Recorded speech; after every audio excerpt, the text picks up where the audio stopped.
In this video, we do an application. It is the model of a stratospheric jump from 41 kilometers above the surface.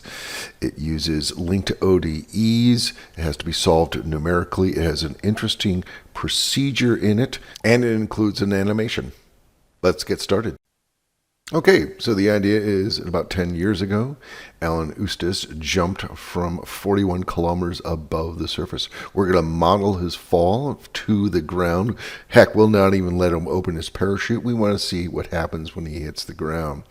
This is a one-dimensional problem. I'm going to set up the maple such that I want to make sure that my plot sizes are all identical. So this is kind of a useful option here.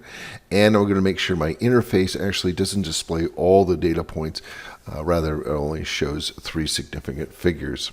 Since this is a one-dimensional problem, we'll just worry because it's just person falling. We're going to only write it that way and not using vectors. Consequently, we actually have only 2 equations, 2 ODEs that we have to worry about. That is the momentum equation, which says the momentum changes with time with regards to the net force on the person. In this case, it's only the Earth through gravity and that of the air through air resistance. So therefore, the ODE of his position as a function of time is given by his velocity, which is momentum over mass. Probably to good approximation, the gravitational constant of the Earth is probably the same all the way up to his altitude, but we'll put in the universal gravitational equation, and we will add the force of the air. It is a positive force pushing him up, and it is proportional to the air density, which the air density is a function of his altitude.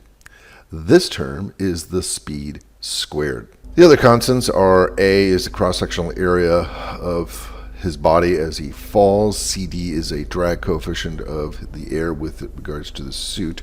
Okay, a model for how the air density changes with altitude can be found on this website at NASA. If you go to the website, you'll find that it is a sophisticated model that involves both temperature and pressure. The temperature is going to change depending upon the altitude.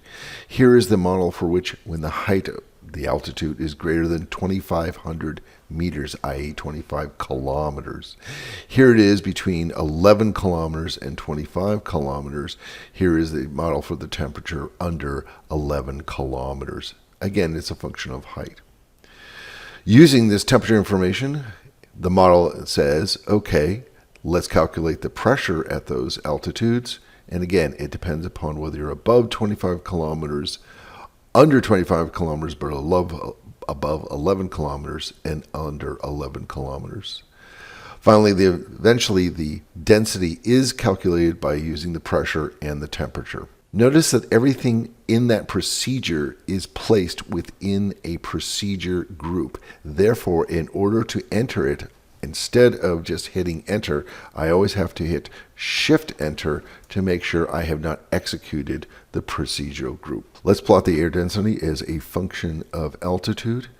There's air density. There is the altitude. Notice in Maple I have ranged for both the horizontal components and vertical components near 41,000 meters above the ground. The density is practically 0. Now we put in some constants. Getting to the meat of the problem, we essentially are going to solve through differential equations our momentum ODE, our height ODE, and give it the initial conditions. Initially, he has no momentum. He falls out of the balloon, and he starts at this altitude of h0. This can't be solved algebraically, so we'll have to solve it numerically, and the nice thing is we output in a list procedure, which we extract into H and P as procedures, and then define the velocity as a function of time function. Whereas he hit the ground, that means the height is equal to 0. That's our final time. This is the value in seconds. Now we can plot his height as a function of time from the top all the way to the bottom, only while he is falling. So we're going to animate a point plot, and in a point plot, it just needs the point. The point is 0 in the x direction, and its height in the y direction. Okay. The point plot is part of the plots package. The animate is part of the plots package. Put in our symbols and our tick marks. And again, our time is going to go from when he starts to when he hits the ground. We click on it. We hit go. And you can see him fall. And then basically slow down as the air density increases. What is his speed? The absolute value of his velocity is a function of time.